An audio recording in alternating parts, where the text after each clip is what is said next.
설교의 제목은 거룩한 사람의 특징이라는 제목으로 말씀을 증거합니다. 위드 코로나 시대를 맞이해서 많은 성도님들과 함께 대면 예배를 드리게 돼서 너무나 하나님께 감사합니다. 특별히 오랫동안 교회 학교를 열지 못했었는데 함께 열면서 다시 위드 코로나 시대를 맞이하게 된 것 너무나 감사합니다. 거기 더 감사한 것은 임직식에 딱 맞춰서 이게 돼서 많은 분들이 또 임직식에 참여할 수 있게 돼서 진심으로 하나님께 감사를 드립니다. 그러나 우리가 여기서 생각해 보아야 할 것이 있습니다.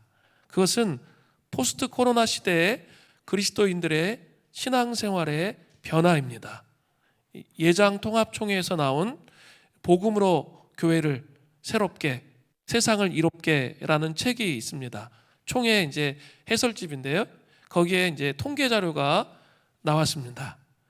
최근 예장 통합총회 소속 목회자 891명을 대상으로 조사한 결과에 따르면 코로나19 이전 사역 정도를 100%라고 했을 때 현재의 사역 정도를 현재의 사역 정도에 대해서 작년 주일 예배 70%, 70%, 또 교회 학교 참여 수준 온라인 예배를 포함해서 42%, 지역사회 구제 봉사 수준 37%, 또 전도 선교 수준 27%, 제자훈련 성경 공부 22%, 소그룹 활동 20% 정도로 교회 학교를 제외한 대부분의 사역들이 코로나 이전 한 20% 정도 수준에 머물고 있는 것으로 나타났습니다. 또한 성도들의 신앙생활에는 아주 큰 변화가 있었습니다. 코로나 이전 대비 성경 읽기, 기도생활, 이런 신앙 활동의 양적 변화에 대해서 통합 측 성도, 우리 교단 성도 1000명에게 물었습니다. 늘었다가 11%, 또 줄었다가 33%, 비슷하다 43%. 신앙 활동의 양적 변화가 줄었다는 응답이 늘었다는 응답보다 무려 3배 가까이 더 많은 것으로 나타납니다. 그 말씀 읽기, 기도생활 3배 정도가 줄었다라고 나타났다는 거죠. 또 이번에는 신앙의 질적 변화입니다. 통합측 성도 1000명에게 물었습니다. 양적 변화와 아주 비슷한 경향을 보였는데요. 신앙이 약해진 것 같다가 한 30%, 깊어진 것 같다가 18%, 또 비슷하다가 42%로 약해졌다는 응답이 더 많이 나왔다는 거죠. 이런 통계들을 통해서 우리가 알 수 있는 것은 신앙의 양극화 현상, 정말 신실한 사람은 더 신실해지고 이렇게 믿음이 없는 사람은 더 세상을 향해 나가는 이런 양극화 현상이 심각해졌다는 거예요. 그래서 신앙이 깊은 성도들은 그 약해진 성도들을 보듬어 안으면서 함께 공동체를 세워가야 할 필요가 있다는 것을 보여주고 있습니다. 또 그 어떤 것보다도 지금 성도들의 신앙의 회복이 사실은 이제 포스트 코로나, 위드 코로나 시대를 맞이하면서 최우선순위인 것을 알 수 있습니다. 그런데 어떻게 이것이 가능할 수 있을까요? 오늘 본문 출애굽기 22장 31절 전반절은 이렇게 되어 있습니다. 너희는 거룩한 사람이 될지니. 하나님의 언약 백성들에게 거룩한 사람이 되라고 그렇게 명령하십니다. 특별히 레위기 19장 2절을 보면 이러한 거룩한 사람이 되는 것에 대해서 아주 명확하게 명령하세요. 레위기 19장 2절에 너는 이스라엘 온 회중에게 말하여 이르라. 너희는 거룩하라. 이는 나 여호와 너희 하나님이 거룩함이라. 하나님이 거룩하시기 때문에 하나님의 백성들은 거룩해야 된다는 거예요. 그렇다면 이 거룩이라는 게 무슨 뜻일까요? 거룩은 히브리어로 카도시라는 라고 말합니다.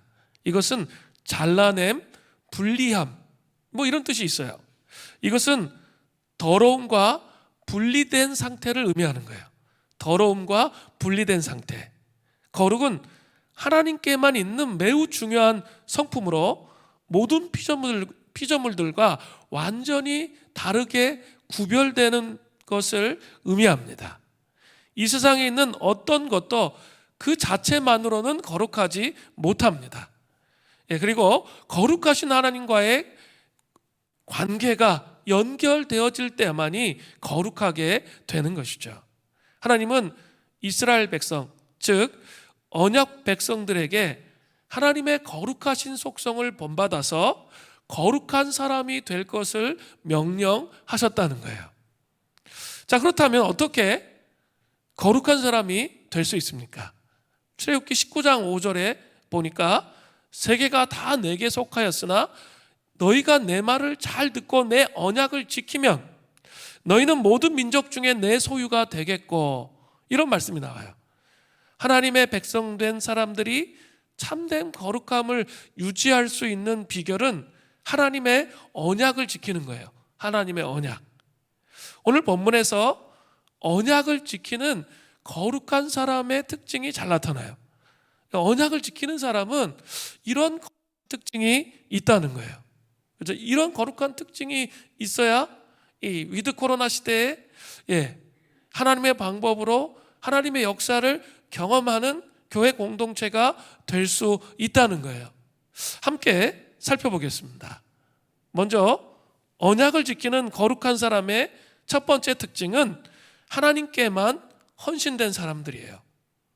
자, 출애굽기 22장 18절 19절에 이런 말씀이 나오죠. 너는 무당을 살려두지 말라. 짐승과 행음하는 자는 반드시 죽일지니라. 18, 19절에 반드시 죽여야 할 자들에 대해서 말씀하고 계시죠. 두 부류를 말하고 있죠. 첫 번째는 무당입니다. 무당으로 번역된 히브리어는 메카쉐파라고 하는데, 이거는 여자 마술사를 가리킵니다. 이들은 관습적으로 신들과 교통하면서 신의 뜻을 알아내고 또한 인간 행사의 모든 의미를 발견하기 위해서 전문적으로 훈련된 그런 사람이 무당이었습니다. 특별히 출애굽 당시에 바로는 이 마술사, 이 무당들을 동원해서 하나님의 뜻을 대항하려고 했습니다. 하나님이 아닌 다른 신들에게서 하나님의 뜻을 구하는 자들은 마땅히 죽임을 당해야 된다는 거예요. 두 번째는 짐승과 행음하는 자들이에요. 짐승과 행음하는 것은 단순히 그냥 추잡하고 더럽고 혐오스러운 성관계, 이것만을 의미하는 게 아니에요. 이 언급은 고대 근동에 만연했던 하나의 종교 제의를 가리키는 말이에요. 이것은 신의 뜻을 알거나 구원을 요청하기 위해서 짐승과 성적 접촉, 즉 수관을 통해 드렸던 종교 제의를 의미하는 거예요. 그러니까 그 고대 근동의 다른 사람들은 짐승들을 막 신으로 섬겼잖아요. 그러니까 그 제사장들이 짐승과 수관을 하면서 그 신의 뜻을 알기 위해서 했던 행위들입니다. 만약 그렇게 한다면 짐승과 행음하는 자는 반드시 죽임을 당해야 했다는 거죠. 왜 그렇습니까? 출애굽기 22장 20절 말씀 때문에 그런 거죠. 여호와 외에는 다른 신에게 제사를 드리는 자는 멸할지니라. 이 말씀은 십계명의 첫 번째 말씀 기억나세요?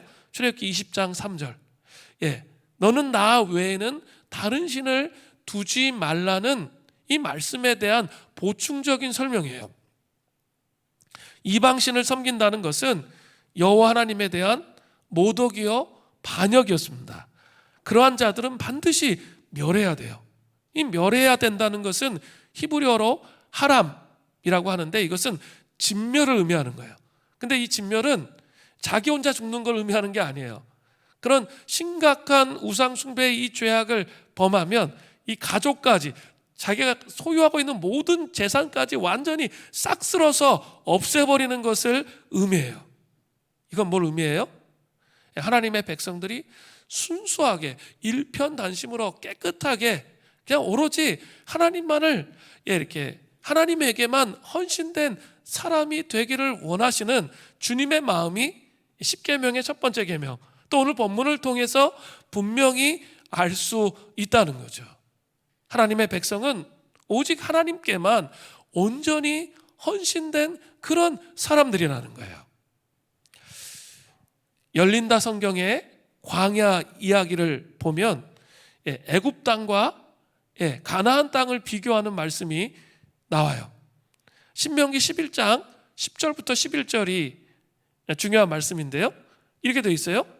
내가 들어가 차지하려 하는 땅은 내가 나온 애굽 땅과 같지 아니하니 거기에는 너희가 파종한 후에 발로 물대기를 채소밭에 댐과 같이 하였거니와 너희가 건너가서 차지할 땅은 산과 골짜기가 있어 하늘에서 내리는 비를 흡수하는 땅이요.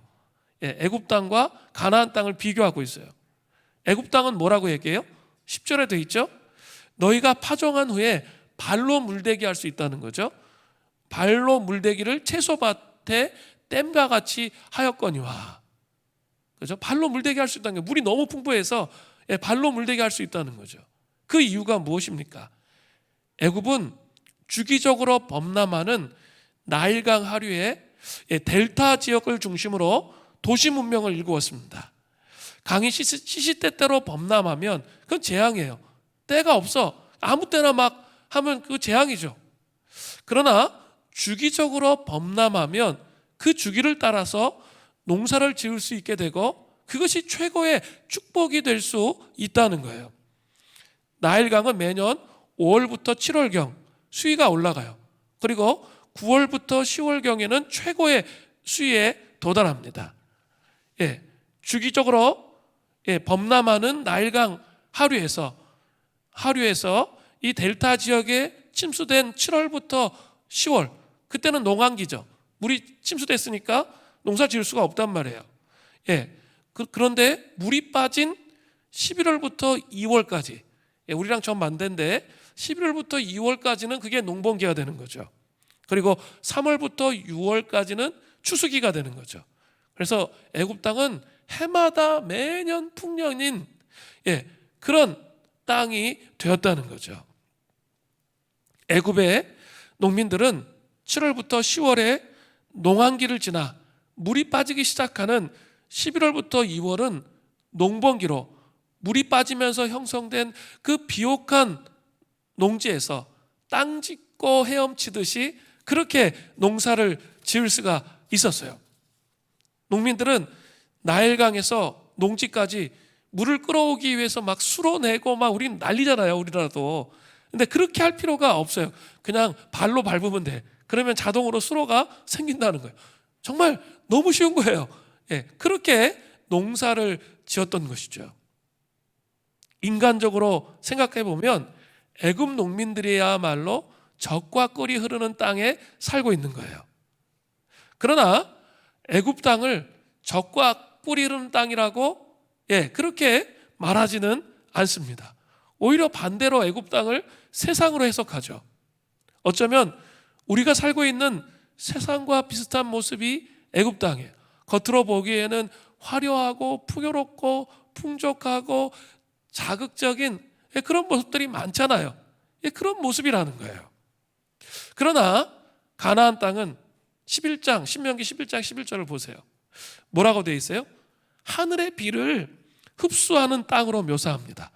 이게 아주 멋있게 시적으로 표현해서 그렇지 이게 좋은 말이 아니에요. 이 말이 영어 성경을 보면 농사를 짓기 위한 농업 용수를 하늘에서 내리는 비에 의존한다는 말이에요.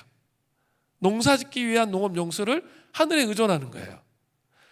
사시사철 흐르는 강이 없기 때문에 물의 근원을 끌어올 수가 없어요. 일단은. 그리고 가나안 땅은 하늘에서 내리는 비에만 전적으로 의존할 수밖에 없는 땅이에요. 그러니까 쉽게 얘기하면 하나님이 비를 주시지 않으면 하루 종일 하늘만 쳐다보면서 한숨을 쉬는 것 외에는 할 것이 아무것도 없는 땅이 가나안 땅이에요. 그렇다면 우리는 이렇게 질문을 던져볼 수 있어요. 과연 성경이 말하는 대로 가나안 땅은 젖과 꿀이 흐르는 땅이 맞을까요? 예, 대답은 예스와 노, 이 두 가지가 공존합니다. 노라는 것은 애굽 땅에 비하면 결코 젖과 꿀이 흐르는 땅이 아니에요. 성지순례 가보셨죠? 예, 얼마나 척박한 땅인지, 물이 없는지 여러분 많이 보셨죠, 그죠? 예, 가보신 분들은 압니다. 예, 정말 이렇게 척박한 그런 땅이에요. 그런 차원에서는 예스예요. 그러나 그런 차원에서는 노죠. 예, 젖과 꿀이 흐르는 땅이 아니에요. 그러나 예스의 차원에서 생각해 본다면 젖과 꿀이 흐르는 땅이 맞아요. 왜냐하면 하나님을 철저히 의지하는 법을 배울 수 있기 때문에 그런 거죠. 가나안 땅은 겉으로 보기에는 광야지만 영적으로 본다면 젖과 꿀이 흐르는 땅이 맞아요. 무엇보다 진정한 젖과 꿀이 흐르는 땅인 천국 백성에 합당한 인격으로 우리의 내면을 연단하고 담금질하는 영적 훈련장이 될 수 있기 때문이에요. 그래서 결국 주님과 친밀한 교제 안으로 들어가게 해요. 그래서 우리도 기도의 자리에 앉아서 간구하다 보면 간구로 끝나지 않잖아요.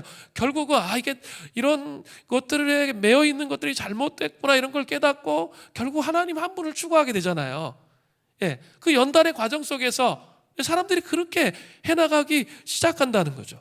그런 차원에서 영적 훈련의 장이라는 거죠. 그래서 결국 그 철저히 하나님은 어때요? 하나님께만 헌신된 사람들이 하나님의 백성들이 되게 하시는 거예요.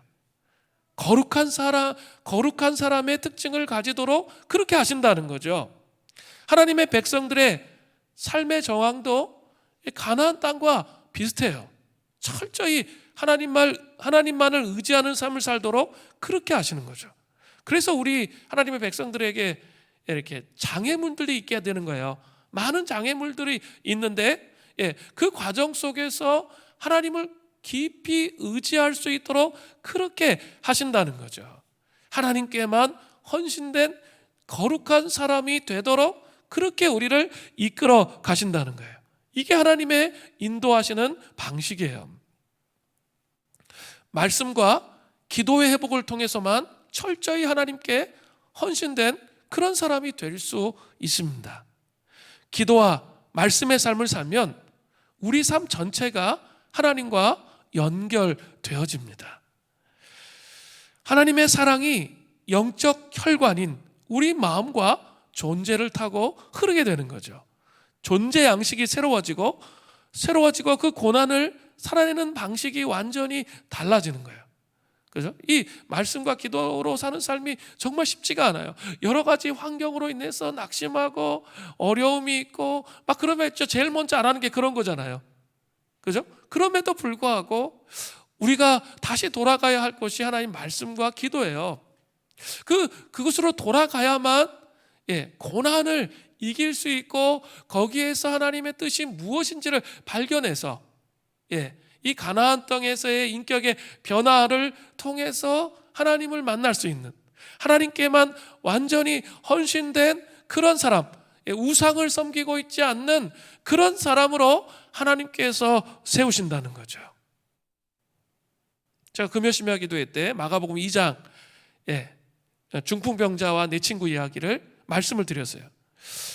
마지막 시대 하나님은 특별한 목적을 이루기 위해서 특별한 공동체를 세우세요. 저는 이것을 믿습니다. 특별히 중풍병자는 어땠습니까? 자기 힘으로 무엇인가 예수님께 나가고 싶어도 안 되는 사람이에요. 나갈 수가 없었어요. 그리고 또 이 중풍병자는 심각하게 또 마음속에 있었던 게 뭐예요? 실망감이에요. 자기가 얼마나 많은 노력을 했겠어요. 그런데 이게 치유받지 못했잖아요. 그러면 마음속에 엄청난 실망감이 가득 차 있는 그런 사람이었어요. 그런데 어떻게 했어요? 영적인 가족인 그죠? 영적인 가족인 4명의 친구들이 그를 예수님께로 데려갔기 때문에 그가 기적을 경험했고 치유를 경험하게 되었다는 거죠. 아마 앞으로 점점점 신앙생활을 하기가 쉽지 않은 그런 시대에 들어서게 될 겁니다. 그러니까 이렇게 어줍지 않게 신앙생활에서는 신앙생활 제대로 못해요. 그리고 막 온갖 많은 메시지의 혼돈과 혼란이 있을 거예요. 그때 자기가 그 말씀의 우를 파고 기도로 씨름하게 되면 하나님께서 원하시는 것이 무엇인지를 알게 돼요. 자꾸 다른 사람 얘기 들어서 알려고 하지 마시고 이 말씀을 통해서 하나님이 말씀하시는 시대적인 요청이 무엇이고 하나님께서 원하시는 게 무엇인지를 찾아내야 돼요. 그 영적 광맥을 통해서. 근데 그것이 혼자의 힘으로 되는 게 아니에요. 같은 부르심을 받은 이 공동체 사람들과 함께 그 일이 이루어져야 된다는 거죠. 위드 코로나 시대에 다시 이 공동체의 힘이 합쳐지면서 함께 나아갈 수 있는 그런 은혜가 있기를 바랍니다. 제가 금요일 기도회 때 말씀을 드렸는데, 저는 이렇게 금식 체인으로 3주 이제 우리 기도하고 있는데, 첫째 주에 한 5가지 정도 응답을 받았어요. 그냥 개인적인 것도 그렇고 공동체적인 거 막 하나님 막 응답해 주시는 거예요. 그래가지고 이렇게 너무 감사하다 하고 있었는데, 지난주에는 한 5가지 정도 연단이 오더라고요. 이렇게 여러 가지 이렇게 연단들이 와요. 그때 낙심하기가 쉽다고 그랬어요. 근데 그때 함께 공동체의 힘, 영적 가족의 힘으로 연합돼서 이런 연단들을 뛰어넘고 앞으로 나아가야 되는구나. 이제 한 주 남았죠? 이 한 주 동안 돌파해야 돼요. 그 상황들을 돌파하게 될 때 하나님께서 약속하신, 하나님께서 주시는 그 은혜 가운데 나아갈 수 있도록 하신다는 거죠. 그래서 다시 함께 새벽을 깨워야 돼요. 그죠? 첫째 주에는 많은 성도들이 나왔어요. 그래도. 근데 둘째 주 되니까 전멸하더라고요. 다시 깨어나야 돼요. 그래서 같이 함께 깨어서 기도하면서 말씀으로 무장하면서 기도의 응답을 통해 하나님께서 열어가시는 것이 무엇인지를 살펴보시는 그런 은혜가 있기를 원합니다. 그냥 실망된 감정, 자기에게 갇힌 감정, 11월에 그러기가 좀 쉬워요. 그렇게 해서는 답이 없어요. 거기서 답을 찾으려고 해보세요. 답이 있는가? 절대 없습니다. 다시 하나님 앞에 서야 돼요. 그리고 공동체의 힘을 의지해서 함께 일어나서 하나님의 부르심이 무엇인지를 찾아가시는 그런 은혜가 있기를 간절히 바랍니다. 두 번째로, 언약을 지키는 거룩한 사람의 두 번째 특징은 약자를 보호하며 긍휼히 여기는 사람이에요. 자, 마태복음 출애굽기 22장 21절부터 21절에 약자라고 말할 수 있는 사람들의 종류가 나와요. 첫 번째는 이방 나그네예요. 두 번째는 과부와 고아입니다. 세 번째는 가난한 자들이 나와요. 자, 첫 번째 나그네를 살펴보겠습니다. 출애굽기 22장 21절에 보니까 너는 이방 나그네를 압제하지 말며 그들을 학대하지 말라. 너희도 애굽 땅에서 나그네였음이라. 이방 나그네는 그냥 길손, 하룻밤 묵어가는 길손이 아니에요. 그런 표현이 아니고 이렇게 외국인으로서 이스라엘에 체류하게 된 그런 사람들이에요. 그런 사람들은 어때요? 혈연과 지연도 없죠. 그리고 법적인 신분도 불확실해요. 참 고향으로 돌아가고 싶은 외로움들, 막 이런 것들이 가득 차 있겠죠. 하나님 뭐라고 말씀하세요? 그런 약자를 학대하지 말라는 거예요. 압제하지 말라는 거예요. 왜냐하면 이스라엘 백성 너희들도 애굽 땅에서 나그네였잖아. 그러니까 그 나그네의 서름이 무엇인지 너네 알지. 그러니까 절대로 그런 사람들을, 그 약자를 보호하면서 긍휼히 여기라는 거예요. 대한민국에도 많은 외국인 노동자들이 있잖아요.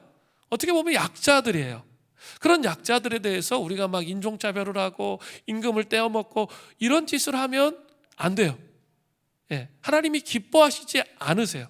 그런 자들을 보호하라고 말씀하세요. 두 번째는 과부와 고아입니다.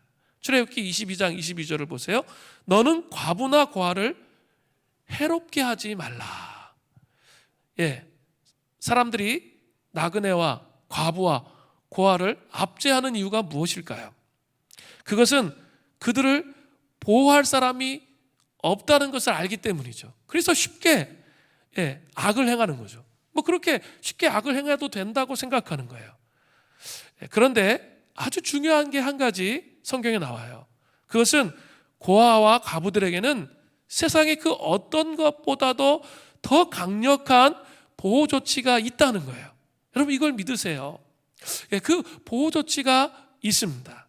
시편 85편 시편 68편 5절에 보면 이런 말씀이 나오거든요. 그의 거룩한 처소에 계신 하나님은 고아의 아버지시며 과부의 재판장이시라. 고아의 아버지시며 과부의 재판장이세요. 그렇기 때문에 그들에게 만약 여러분이 함부로 대하신다면 어떤 일이 우리의 삶 속에 일어납니까? 출애굽기 22장 23절부터 24절에 아주 충격적인 말씀을 하세요. 내가 만일 그들을 해롭게 함으로 그들이 내게 부르짖으면 그들이 내게 부르짖으면 내가 반드시 그 부르짖음을 들으리라. 나의 노가 맹렬하여 내가 칼로 너희를 죽이리니 너희의 아내는 과부가 되고 너희 자녀는 고아가 되리라. 과부 고아들의 마음에 대못을 아주 깊게 박는단 말이에요. 그러면 그 과부 고아들이 정말 오갈 데가 없기 때문에 특별히 고대 근동에서의 과부는 남자가 없으면 경제 활동을 할 수가 없었기 때문에 먹고 살 수가 없었어요. 그렇기 때문에 그들이 하나님 앞에 간절하게 기도한단 말이에요. 그러면 어떻게 해요? 그 부르짖음을 들으신다는 거예요. 그리고 그 고통이 대못을 박은 사람들에게 돌아가도록 그렇게 하나님께서 해주시겠다는 거예요. 이게 참 놀라운 말씀이에요. 그렇게 그들을 보호하시겠다는 거죠. 또 신명기 14장 29절에도 이런 말씀이 나와요.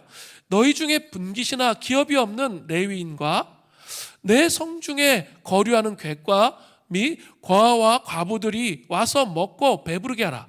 그리하면 내 하나님 여호와께서 내 손으로 하는 범사에 내게 복을 주시리라. 자, 잘 생각해 보세요. 레위인, 그리고 나그네, 객, 그리고 고아와 과부, 그들이 자기의 집에 와서 배부르게 하라는 거예요. 배부르게 하면 어떤 일이 일어나요? 중요한 키포인트가 나와요. 이게 영적인 진리예요. 내 손으로 하는, 네가 하는, 네 손으로 하는 모든 일에 복을 받는다는 거죠. 정말 복을 받기를 원하세요? 그럼 이 일을 해야 되는 거예요. 레위인, 객, 고아와 과부들, 그들이 배부를 수 있도록 그들을 섬기는 거 있죠. 그 작업을 하라는 거예요. 그러면 네가 어떤 일을 하든지 네 손으로 하는 모든 일에 복이 임한다는 거예요. 하나님의 기름 부으심이 임한다라고 말씀하십니다. 자, 이제 세 번째로 가난한 자예요. 출애굽기 22장 25절부터 27절을 보세요. 내가 만일 너와 함께한 백성 중에 가난한 자에게 돈을 구워주면 너는 그에게 채권자 같이 하지 말며 이자를 받지 말 것이며 내가 만일 이웃의 옷을 저당 잡거든 해가 지기 전에 그에게 돌려보내라. 그것이 유일한 옷이라. 그것이 그의 알몸을 가릴 옷인즉 그가 무엇을 입고 자겠느냐. 그가 내게 부르짖으면 내가 들으리니 나는 자비로운 자임이니라. 가난한 동족, 같은 성도, 뭐 이렇게 표현할 수 있죠. 동족에게 돈을 구워줬으면 살아가는 마음으로 뭐 하라는 거예요? 이자 받지 말라는 거예요. 그러니까 뭐 고리대금, 그 당시에는 이자가 막 25%에서 50%까지 원금을 다 갚아도 이게 갚을 수 없는 고리대금과 같아요. 고리대금업과 같은 그런 일을 하는데 채권자 같이 네가 그 같은 동족을 대하지 말라는 거예요. 또한 이웃이 옷을 저당 잡히면 해가 지기 전에 그것을 돌려보내라는 거예요. 그를 긍휼히 여기라는 거죠. 왜냐하면 겉옷은 그 당시에 이렇게 이불과 같은 역할을 한 거예요. 아니면 침낭? 그런 역할을 했기 때문에 겉옷을 빼앗긴다는 것은 질병에 고스란히 노출되는 거예요. 추운 저녁에 질병에 노출되는 그런 잔인한 행위를 하는 거에 해당하는 거예요. 그렇게 하면 안 된다는 거예요. 자, 여기에서 좀 생각해 봐야 될 게 있어요. 왜 하나님은 이 동족, 가난한 자에 대해서 이런 마음을 가지고 계실까요? 이 김서택 목사님은 이것을 우리 신앙 안에서 가난이라는 문제가 가지는 독특성 때문이라고 이렇게 말해요. 가난이 가지는 독특성 때문이라는 거죠. 하나님의 백성의 가난은 믿지 않는 자의 가난과 분명히 다른 의미가 있다는 거예요. 하나님이 구약 전체를 통해서 가장 사랑했던 그런 사람이 누구일 것 같아요? 동족 중에 가난한 자예요. 하나님이 이들을 사랑하셨던 이유는 단순히 그들이 가난했기 때문이 아니에요. 부자는 그 당시에 어떻게 부자가 되었을까요? 그들은 다 무역이나 상거래를 통해 재산을 모았어요. 그리고 그만큼 더 빨리 그들은 이방화 되었던 거예요. 그들은 이방의 문화를 재빨리 받아들여서 너무 빨리 세속화가 되었던 거죠. 그들의 옷차림과 사고방식은 그냥 이방 그 자체였습니다. 그러나 유다의 가난한 자들은 온갖 박해와 고난을 당하면서까지도 고집스럽게 여호와에 대한 신앙을 끝까지 지켰던 자예요. 이스라엘이나 유다 모두 위에 있는 사람들은 다 부패했죠. 그래서 나라가 망했잖아요. 그러나 가난한 사람은 비교적 끝까지 순수하게 신앙을 가지고 있었던 그 당시에 동족의 가난한 자들은 그런 의미를 갖고 있는 거예요. 그래서 이들에 대한 하나님의 사랑은 어떨까요? 아주 특별해요. 그래서 그 가난한 자라는 얘기가 계속 나오는 거예요. 자, 이해가 되셨죠? 성도가 가난한 것은 그 가난 자체보다 그가 순교를 위해 연단받고 있으며 고난을 통해 하나님을 더 배우고 있다는 점에서 성도의 필수적인 특징 가운데 하나로 나타나요. 하나님은 고난을 잘 아셔야 돼요. 허용하십니다. 그 중에 하나가 뭘까요? 바로 가난이에요. 제가 이런 설교 많이 했는데 제로 포인트를 겪고 계신 분들, 우리 교회 보면 이제 많은 성도님들 중에 제로 포인트를 겪고 있는 사람들이 있어요. 뭐 이제 사업을 시작했는데 제로 포인트는 뭐예요? 빚지지도 않고 벌지도 못해. 그리고 이렇게 한 달을 시작하려고 그러면 수입이 들어올 때가 아무 그때도 없어. 근데 그 마지막에 이렇게 결산을 해보면 제로야. 그 포인트를 말하는 거예요. 그 포인트에 뭐 몇 년씩 있을 수 있어요. 근데 그 제로 포인트가 막 10년, 20년 되면 이제 인생 끝나죠. 그 고집을 빨리 꺾으세요. 그리고 하나님이 원하시는 게 뭔지 자기 생각을 버리란 말이에요. 자기 제로 포인트가 계속되고 있다. 그러면 빨리 자기 생각을 버리시고 하나님이 원하시는 게 무엇인지를 찾으시면 돼요. 그러면 졸업할 수 있어요. 하나님은 가난을 통해서 어떻게 하세요? 연단하시고 훈련하시는 거죠. 그러나 제로 포인트에 계신 분들, 여러분 안심하셔도 돼요. 왜냐하면 하나님은 이들을 너무나도 사랑하세요. 왜냐하면 이들이 이렇게 된 것은 하나님 자신의 뜻이기 때문에 그렇죠. 하나님은 이들의 일거수일투족을 신경을 쓰세요. 왜냐하면 이들을 사랑하시기 때문이에요. 만약 하나님이 잠시 한눈을 팔면 어떻게 되죠? 굶어 죽어요. 제로 포인트에 있는 사람들 다 굶어 죽는단 말이에요. 성도들 중에 반드시 이 경험을 하게 돼요. 굶어 죽어요. 그렇기 때문에 하나님이 어떻게 할까요? 불꽃 같은 눈동자로 지켜보시면서 있는 거죠. 우리도 하나님의 마음으로 이러한 자들을 귀하게 여겨야 돼요. 그리고 연단을 졸업해서 하나님께 쓰임받는 사람이 될 수 있도록, 다른 사람을 도울 수 있는 하나님의 사람이 되도록 기도해야 돼요.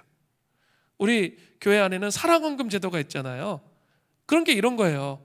그죠? 우리 제로 포인트에서 고통당하고 힘들어하는 사람들에게 여러분 어떻게 하셔야 돼요? 그냥 불쌍하다. 그래서 그냥 막 하는 게 아니라, 이게 영성 훈련이에요. 사랑헌금을 통해 흘려보내는 것은 자기가 저 사람에 대한 부담이 왔다면 기도를 해보세요. 그리고 하나님, 제가 얼마를 흘려보내야 될까요? 한번 그렇게 기도해 보세요. 그리고 주님께서 말씀하시는 것을 한번 흘려보내 버리세요. 그러면 반드시 그 재정이 그 사람의 그 순간에 정말 딱 필요한 시점에서 흘러가는 거예요. 내가 그냥 불쌍하니까 내 마음대로 그렇게 하면 안 돼요. 그럼 영성 훈련이 안 돼요. 살아온금은 꼭 기도해 보시고 지금 해야 되겠다. 그때 하는 거예요. 제 말이 잘 이해되셨죠? 그러면 살아온금이라는 무명으로 하기 때문에 어떻죠? 자기 이름이 들어가지 않죠. 그리고 공동체 형제 자매들의 흘려보냄을 통해서 갔기 때문에 공동체의 힘을 느끼는 거예요. 그리고 하나님께서 채워주셨다는 것을 알게 되는 거죠. 여러분 그렇게 하셔야 돼요. 내가 돕는 이게 아니라 진짜 공동체의 힘으로 이 사람이 세워질 수 있도록 그렇게 하세요. 그러면 이 사람이 그 제로 포인트를 졸업해요. 하나님의 뜻이 무엇인지 깨닫고 회개하고 돌이켜서 그 연단의 과정을 졸업한단 말이에요. 그러면 어떻게 할까요? 그 사람도 그 제로 포인트에 반드시 성도들 중에 많은 사람들이 그런 연단을 받아요. 하나님께 쓰임 받기 위해서. 그런 제로 포인트에 있는 사람들을 어떻게 할 수 있죠? 도울 수 있는 거죠. 이게 하나님의 방식이에요. 하나님 나라가 오는 방식입니다. 약자를 보호하며 긍휼히 여기는 사람이 언약을 지키는 거룩한 사람의 두 번째 특징이에요. 나는 약자를 보호하고 있는가? 그리고 긍휼히 여기는가? 하나님의 분별을 가지고 다른 사람들을 섬기고 있는가? 스스로 살펴야 돼요. 언제까지 가난하지 않습니다. 하나님의 때가 되면 하나님 높여주실 거예요. 그런데 그것을 함께 이렇게 바치면서 함께 나아가는 것이 공동체라는 사실, 이것을 기억하시기를 바라요. 세 번째로, 언약을 지키는 거룩한 사람의 세 번째 특징은 이 땅에서 하나님의 권위와 소유를 인정하는 사람이에요. 출애굽기 22장 28절을 보세요. 너는 재판장을 모독하지 말며 백성의 지도자를 저주하지 말지니라. 자, 여기서 재판장은 히브리어로 엘로힘이에요. 엘로힘은 뭐죠? 하나님이세요. 그러니까 하나님을 모독하지 말며 백성의 지도자를 저주하지 말라는 의미예요. 이것은 쉬운 말로 이 땅에서 하나님의 권위를 인정하고 살라는 거예요. 하나님의 권위를 인정하며 살아야 됩니다. 백성의 지도자도 하나님의 권위를 위임받은 그런 사람들이기 때문이에요. 근데 이 종교다원주의 시대, 특별히 이 시대는 권위에 대해서 저항하는 것이 미덕인 그런 시대에 우리가 살고 있잖아요. 그렇다 보니까 이 권위를 인정하는 삶을 살아가는 그런 삶의 기쁨이 무엇인지, 또 그 훈련을 통해서 얻어지는 것이 무엇인지 전혀 모를 수가 있다는 거예요. 이제 우리 임직식을 앞두고 있습니다.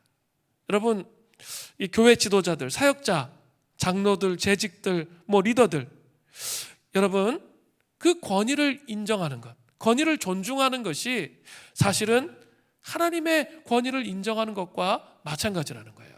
그렇기 때문에 비난하고 자기랑 좀 위치와 상황이 다르고 철학이 다르다 그래서 비난하고 비방하는 것이 아니라, 만약에 그 사람이 죄짓게 하는 일이라면 하지 말아야죠.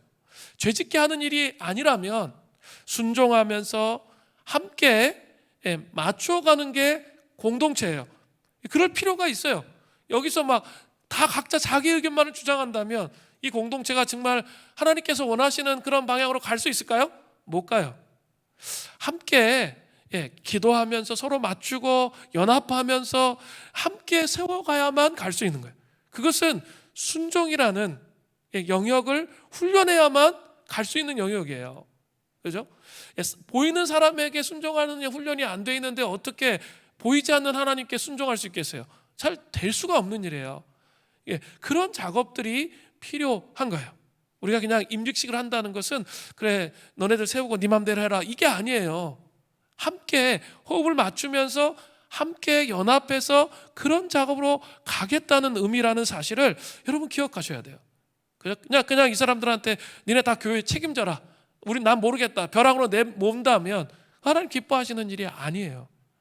함께 진심으로 축하해 주면서 함께 그 권위를 인정하면서 함께 교회 공동체를 세워가야 할 필요가 있다는 거예요. 그 은총이 우리 물된동산 수림교회에 있기를 간절히 바랍니다. 출애굽기 22장 29절부터 또 30절을 보세요. 너는 내가 추수한 것과 내가 짜낸 즙을 바치기를 더디하지 말지며 내 처음 난 아들들을 내게 줄지며 내 소와 양도 그와 같이 하되 이래 7일이죠. 이래 동안 어미와 함께 있게 하다가 여드레 8일이죠. 만에 내게 줄지니라. 자, 추수한 것, 짜낸 즙. 그 가나안 땅에는 짜낸 즙들이 많아요. 특별히 올리브 짠 거, 그게 아주 귀하죠. 포도주, 뭐 이런 것들. 또 처음 난 아들, 그리고 소와 양에 대해서 말해요. 즉 이 모든 것을 하나님께 바치기를 더디하지 말라는 거예요. 이것은 이 땅에 존재하는 모든 것에 대한 하나님의 소유를 인정하는 의미예요. 하나님의 소유를 인정하라는 거예요. 거룩한 사람은 이 땅에 사는 동안 자신의 소유에 집착하지 않습니다. 그리고 그 모든 것을 주신 하나님께 그것을 즐거이 드리며 그의 은총과 은혜에 감사하는 자들이에요. 현실에 집착하는 사람들은 자신의 땀방울과 수고 결과로 얻은 소유이기에 자신의 것을 강조합니다. 어떤 말에서는, 어떤 의미에서는 틀린 말이 아닐 수도 있습니다. 그러나 거룩한 사람들은 그 현실 배후에서 일하시는 하나님을 바라볼 수 있는 눈이 있기 때문에 자신의 수고의 결과를 가지고 하나님께 영광을 돌릴 수 있다는 거예요. 영적인 눈이 있어야 되는 거예요. 나 혼자 열심히 한다고 되는 일이 아니에요. 그죠? 우리가 재물을 모으고 또 재정의 문이 열리는 것은 나 혼자의 노력으로 됐으면 모든 세상의 모든 사람은 다 부자가 돼 있게, 그렇게 되지 않아요. 깨달아져요. 이렇게 영적인 배후에 이 하나님께서 뭔가 이렇게 운행하시고 일하시고 있기 때문에 이 재정이 들어오는 거구나, 이거를 깨달아야 돼요. 그 영적인 눈이 있어야 돼요. 그러면 그 배후에서 일하시는 하나님의 그 전적인 은혜를 알기 때문에 감사할 수 있고 기꺼이 나의 소유를 하나님께 기꺼이 바칠 수가 있게 되는 거예요. 이런 눈이 없으면 그냥 자기가 다 모은 것 이렇게 돼요. 근데 하나님이 한번 후 불면 다 날아가요. 여러분 이거 경험해 보셔야 돼요. 삶을 통해서 다 경험해 보다 보면 알게 돼요. 그게 아니구나. 하나님이 이걸 이렇게 배후에서 지키고 있구나. 이거는 경험되어져야 돼요. 이 마음으로 그게 깨달아져야 돼요. 그게 영적인 눈이 열린 거거든요. 그 영적인 눈이 열려야 하나님께 영광을 돌릴 수 있어요. 제가 말라기서를 강해하면서 11조에 대해서 한번 강해한 적이 있어요. 11조는 10의 9는 내 거고 10의 1은 주님의 것이야, 이게 아니에요. 이 개념 자체가 왜곡된 거예요. 그러면 세금 떼는 것처럼 느껴지잖아. 그리고 뭔가 이렇게 하나님께 드리기가 아까워요. 그런 게 아니고요. 그런 의미가 절대 아니에요. 11조는 10의 10은 하나님의 것이에요. 다 하나님의 것인데 이 하나님의 것인데 너무 감사해서 그 중에 그 배후에서 일하시는 하나님께 너무 감사해서 10의 1을 드린다, 이 개념이에요. 그러니까 이게 감사의 개념인 거죠. 차이가 있어요. 아주 커요. 세금 떼는 게 아니에요. 감사의 개념으로 하나님 앞에 영광을 돌리는 거죠. 배후에서, 나의 삶의 배후에서 일하시는 하나님의 소유권을 인정하는 사람들이 뭐예요? 거룩한 사람들이에요. 언약을 지키는 거룩한 사람들은 하나님의 권위와 소유를 인정하는 사람들이에요. 이 땅에서 하나님의 권위와 소유를 인정한다는 것을 좀 더 큰 의미로 하나님 나라로 연결시켜서 한번 생각해 볼 필요가 또 있어요. 그냥 물질에만 국한되지 말고 이렇게 하나님 나라로 연결시켜서 생각해 볼 수 있어요. 존 오투보그 목사의 내가 구원받았는지 어떻게 알 수 있는가라는 소책자가 있어요. 거기에 이런 내용이 나와요. 저 위를 이 아래로 내리는 것이 하나님의 계획입니다. 그리고 예수님 자신이 성신을 통해서 그 말대로 저 위에서 아래로 내려오셨습니다. 그리고 언젠가는 그분이 구원을 온전히 완성하시는 날, 그죠? 다시 모두가 다 이렇게 저 위로 올라가는 그런 날이 오는 거죠. 요한계시록 7장 10절에 보면 큰 소리로 외쳐 이르되 구원하심이 보좌에 앉으신 우리 하나님과 어린 양에게 있도다 하니, 보좌에 앉으신 하나님께서 와 예수님께 그 구원의 완성을 찬양하는 그런 때가 온다는 거죠. 근데 지금 이 땅을 살아가는 건 뭐죠? 그 중간에 어디쯤 위치해 있는 거죠. 그 중간에 하나님의 백성들은 이 땅 위에 살면서 하나님의 권위와 소유를 인정하면서 저 위의 삶의 한 조각을 이 아래로 가져와야 하는 그 책임이 있는 사람들이라는 거예요.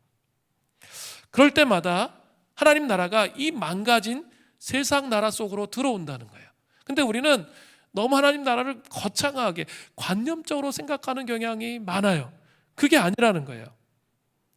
우리는 누군가와 갈등을 빚어서 그에게 상처를 주고 그에 대해서 과한 험담을 하고 그를 피하고 싶지만 오히려 예수님 때문에 그를 찾아가 화해를 하며 용서를 구할 때 그때 하나님 나라가 이 세상 속에 나를 통해 들어오는 거죠. 또 굶주리거나 집이 없거나 가난한 누군가에게 우리가 가진 돈을 내밀 때 하나님 나라가 이 하늘에서 이 세상 가운데로 들어온다는 거예요. 중독자가 하나님과 동행하기를 간절히 원해서 더 이상 숨지 않고 자신의 잘못을 인정하고 사랑의 공동체의 도움을 구할 때 하나님 나라가 이 세상 가운데 들어옵니다. 일 중독인 부모가 일을 우상으로 삼던 삶의 우선순위를 정돈하고 하나님이 맡겨주신 자녀를 사랑하며 돌보는 시간을 낼 때 하나님 나라가 이 세상 속에 들어오는 거죠. 영적 가족으로서 소그룹 공동체의 한 사람을 위해서 오랫동안 기도하며 그 사람과 씨름하는 그런 삶을 살았는데 그 사람이 변화를 경험했어요. 그러면 어때요? 거기 하나님 나라가 나를 통해서 이곳에 들어오는 거죠. 그래서 소그룹하는 거예요. 정말 여러분 그것에 관심을 가지셔야 돼요. 한 사람이 변화되어서 나를 통해서 나의 기도와 섬김을 통해서 변화되어서 그 나라가 그 영혼 안에 들어오게 한 것. 그게 바로 하나님 나라예요.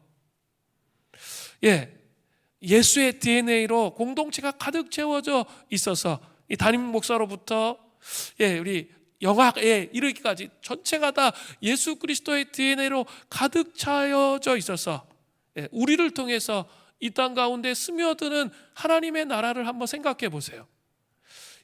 가정과 교회와 직장 속에 드러나는 하나님 나라를 생각해 보세요. 그게 바로 하나님 나라예요. 이것은 예수님이 삭개오의 집에 오신 뒤 삭개오가 재산의 절반을 가난한 사람들에게 주고 그동안 사취한 모든 것을 4배로 갚아주겠다고 약속했을 때 예수님은 오늘 구원이 이 집에 이르렀다라고 말씀하신 이유이기도 합니다. 이는 단순히 삭개오가 죽어서 하나님과 함께 있게 될 것이라는 그런 뜻만은 아니에요. 예수님이 이 집에 오신 것이 곧 저 위가 아래로 내려온 거예요. 그렇습니다. 이제 예수님을 통해 부패한 세리가 하나님 나라를 가져오는 자가 되고 가난한 사람들이 도움을 받고 사치를 당한 사람들이 보상을 받고 하나님의 뜻이 하늘에서처럼 이 땅에서 이루어지기 시작한 거죠. 이것이 바로 복음이에요. 복음은 저 위를 이 아래로 가져오는 거예요.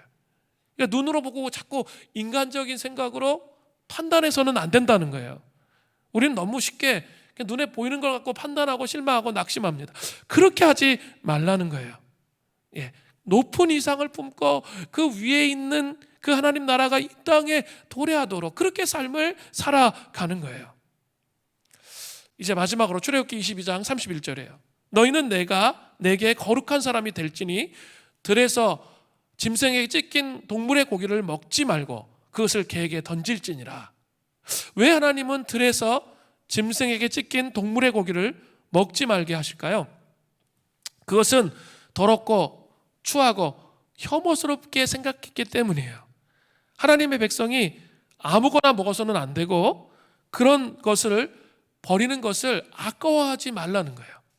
예를 든다면 어떤 짐승 한 마리가 들에 죽었는데 아직 살아서 살이 막 붙어 있어요. 그리고 썩지 않았어요. 그러나 하나님의 백성들은 그런 것을 먹어서는 안 된다는 거예요.